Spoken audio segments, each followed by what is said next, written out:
Per la nostra ultima escursione abbiamo deciso di partire dal passo Falzarego e come obiettivo avevamo il rifugio Nuvolau, un bellissimo rifugio che abbiamo raggiunto in un'ora e mezza. Il rifugio è posto in una posizione stupenda dove è possibile vedere tutte le montagne della zona, dal gruppo del Sela alla Marmolada, anche quelle più vicine a Cortina, quindi il Monte Cristallo e le altre della zona.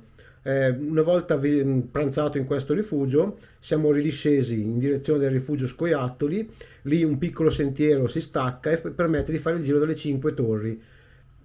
Ritornati di nuovo al rifugio Scoiattoli, con un comodo sentiero si raggiunge nuovamente il passo Falzarego, da dove abbiamo preso il pullman per tornare a Cortina.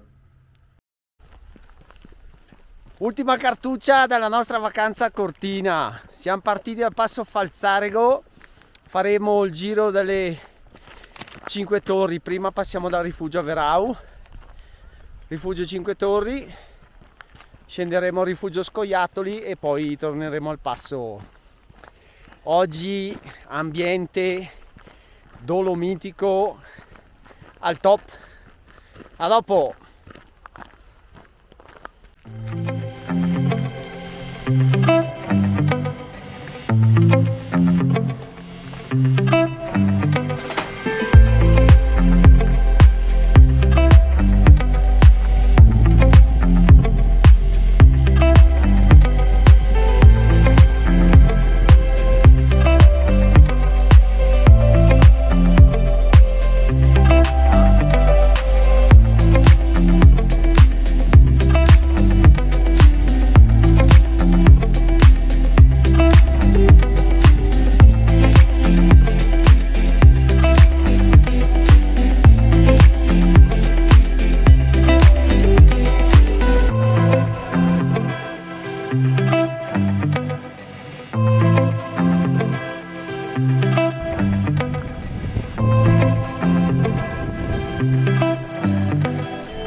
Là in fondo si vede il passo Giau. Noi percorriamo questo sentiero per andare al rifugio Nuvolau.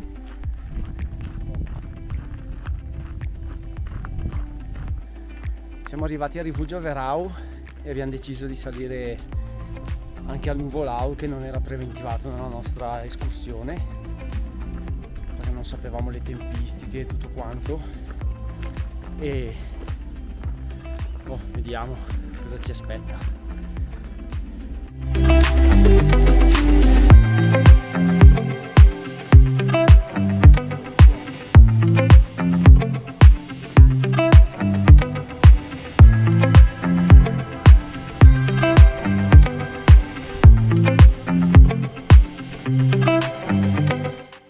Qui dal rifugio Nuvolau si può vedere la Marmolada e con un cannocchiale si può vedere anche il pezzo che si è staccato di ghiaccio. È una cosa impressionante vederlo da qua. Là c'è il gruppo del Sella.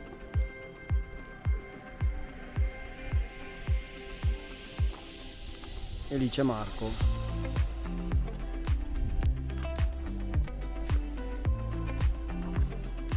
Qui c'è tutto il gruppo montuoso, Antelao, Sorapis, dietro ci sono le tre cime di Lavaredo e tutta questa zona, le Tofane. Mamma che spettacolo! Qua sotto invece ci sono le Cinque Torri dove andremo noi dopo. Adesso riprendiamo la discesa verso il rifugio Scoiattoli e fare il giro delle Cinque Torri.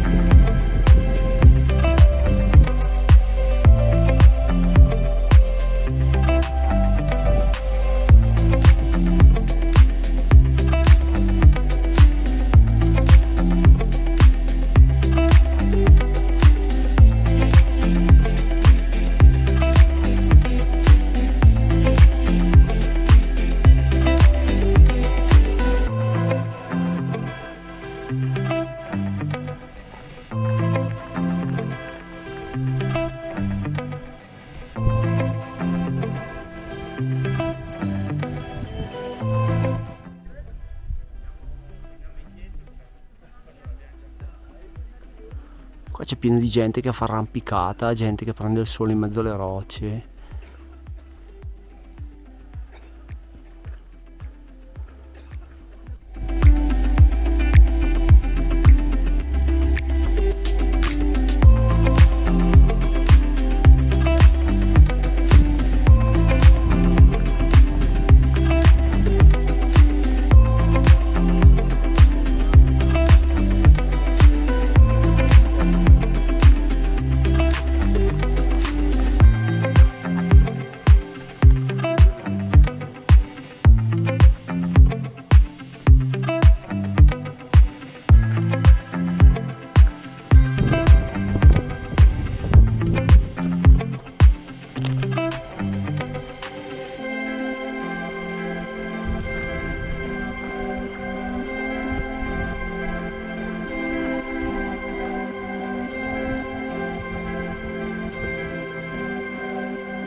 E adesso la classifica delle nostre 6 escursioni della settimana cortina.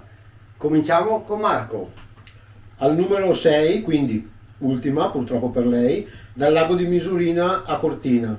L'escursione era comunque una bella passeggiata, ma un po' anonima visto il contesto in cui eravamo, però l'avevamo scelta in questo modo perché il tempo quel giorno sapevamo non sarebbe stato ottimo e quindi dovevamo fare una cosa semplice e che finisse nella prima parte del pomeriggio.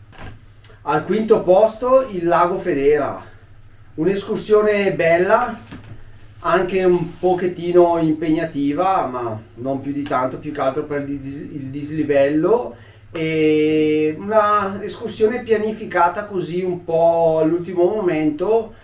Diciamo che se ha avuto il suo perché, quindi l'abbiamo messa alla quinta posizione.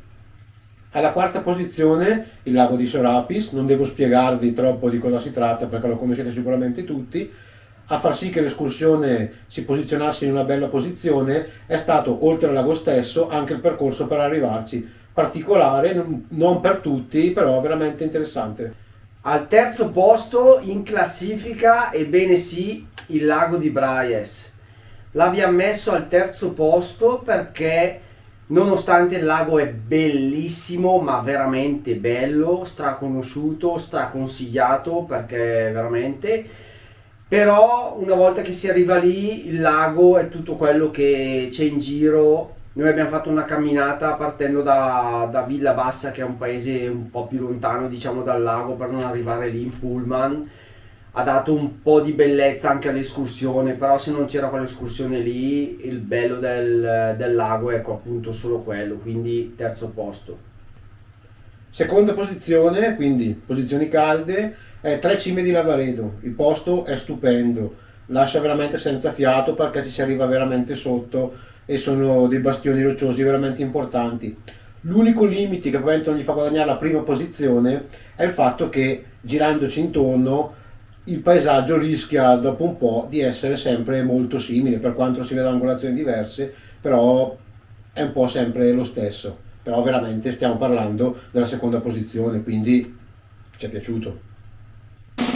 Al primo posto, ebbene sì, il rifugio Averau e Nuvolau, comprese le 5 torri. Un'escursione pianificata un po' così, presa un po' sotto gamba, eppure ha dato veramente, veramente tanto. Un po' per la facilità delle escursioni in se stessa, perché i chilometri sono pochi, il dislivello è relativo, non è difficile da percorrere come sentieri, però ci sono di quei panorami che gli hanno fatto guadagnare la prima posizione. Una volta arrivati al rifugio Nuvolau, che nella nostra escursione non era previsto perché l'abbiamo un po' lasciato da parte, diciamo, per il dislivello, che poi non è per niente difficile, perché in un quarto d'ora ci si arriva dal rifugio Averau. Arrivati su si vede un panorama a 360 gradi dalla Marmolada all'Antelao, la zona del Sorapis, il gruppo del Sella, persino quello lì, insomma è spaziale, panorama veramente spaziale. Il rifugio si mangia da Dio, super organizzato, e poi anche il giro delle Cinque Torri è stato abbastanza, diciamo, piacevole, e ha meritato il primo posto sicuramente, anche per tutto il panorama che c'è le vette in giro e tutto quanto. Classifica numero uno è stata questa escursione. Noi ci vediamo con altri video, mi raccomando, attivate la campanella. Iscrivetevi al canale. Mi sembra ovvio. Bisogna anche stare a dirvelo. E commentate. Ci vediamo al prossimo video. Ciao! Ciao.